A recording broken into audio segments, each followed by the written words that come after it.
On va faire un deuxième exercice de calcul d'intervalle de convergence. On va faire l'exercice 6.12a. On a la série suivante. La somme entre n est égale à 0 jusqu'à l'infini de la fonction x exposant n divisé par n plus 1. Donc, la première chose qu'on doit faire quand on veut calculer l'intervalle de convergence, on va déclarer notre fonction u de n virgule x, qui est en fait tout ce qui est à l'intérieur de notre sommation ici. Donc, on va avoir x exposant n divisé par n plus 1. Donc, on va prendre cette portion-là, et ça va être notre nouvelle fonction u qui dépend de la variable n et qui dépend de la variable x.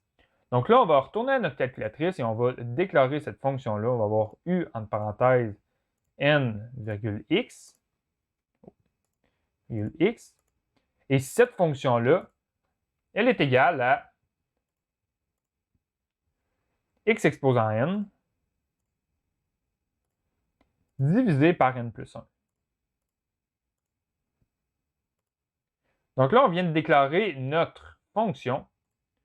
Maintenant, ce qu'on va faire, on va calculer le rayon de convergence. Et le rayon de convergence, il est donné par la limite, lorsque n tend vers l'infini, de la valeur absolue entre u, entre parenthèses, n plus 1, virgule x, divisé par u, entre parenthèses, n, virgule x.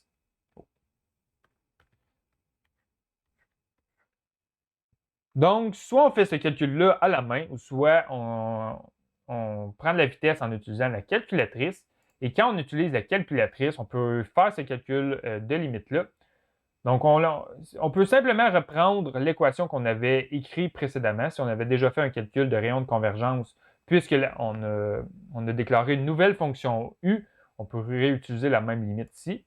Donc, quand on recalcule la limite ici, ce qu'on obtient, c'est valeur absolue de x. Donc, ce rayon, pour cette fonction-là, le rayon absolu, le rayon de convergence, il est égal à valeur absolue de x. Et là, ce qu'on cherche à trouver, c'est lorsque le rayon de convergence va être plus petit que 1. Donc, ce qu'on cherche à trouver, c'est lorsque la valeur absolue de x va être plus petite que 1. Donc là, l'étape suivante qu'on doit faire, c'est ôter la valeur absolue. Donc, on va avoir x qui est plus petit que 1. Mais vu qu'on a la valeur absolue, on va avoir aussi également moins 1. Donc, on va avoir x qui est plus grand que moins 1.